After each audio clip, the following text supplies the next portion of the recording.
આપણા ભાભરમાં ઘણીવાર નજરે પડે છે કે લારી અને ગલ્લા અને રેકડીઓમાં જે ગરીબ લોકો પોતાની રોજીરોટી ચલાવવા અને પોતાના રોજિંદા જીવન જરૂરિયાત પૂરી કરવા ધોમધકતા તાપમાં મજૂરી કરતા મજબૂર માણસોના ગલ્લાઓ હટાવવામાં તંત્રને અવારનવાર નજરે જોયા હશે અને કામગીરી બતાવતા જોયા છે અને આવી રીતે કામગીરી કરી બતાવી સરકારના ચોપડે ચડાવતા હોય છે. હજુ સુધી આપણે બિનકાયદેસર બાંધકામોમાં ઊભી બિલ્ડિંગો હટાવવામાં ક્યારે સરકાર તૈયાર થશે અને ક્યારે પાકા બાંધકામને તોડવાનો નિર્ણય લેવામાં આવશે, આવા સવાલો નગરપાલિકા સામે ઊભા થઈ રહ્યા છે. બાબરમાં રેસિડેન્ટ વિસ્તારમાં કોમર્શિયલ બાંધકામો કરોડો કમાતા તકવાદીઓનો રાફડો ફાટ્યો હોય તેમ લાગી રહ્યું છે અને નજરે ચડી રહ્યા છે અને આ બધું તંત્રની રહેમ દ્રષ્ટિ નીચે થઈ રહ્યું હોય તેમ લાગી રહ્યું છે.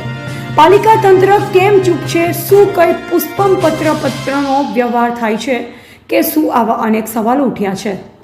વાવ રોડ સહિત અનેક વિસ્તારોમાં જે રહેણાંક વિસ્તાર છે તે રાતોરાત કમર્શિયલ બની જાય છે, શોપિંગો બની જાય છે.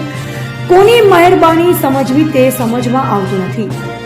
વાવ રોડ પર આવેલ સ્વામી વિવેકાનંદના પૂતળાથી લઈ ગૌશાળા સુધીમાં ઘણા બિનકાયદેસર દબાણો છે, જેની અંદર અનેક જાગૃત નાગરિકો દ્વારા ઘણીવાર અવારનવાર તંત્રને જાણ પણ કરવામાં આવે છે, છતાં આજ સુધી તેનો કોઈ યોગ્ય નિર્ણય લેવામાં આવેલ નથી. તો મોટા ભાગની દુકાનો બની ગઈ છે તે પાલિકા તંત્રના નથી દેખાતું.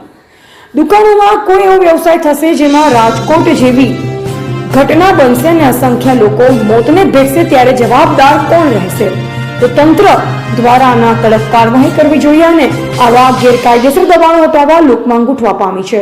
અહેવાલ યોગેશ જોશી, ભાભર, એજીપી ન્યૂઝ.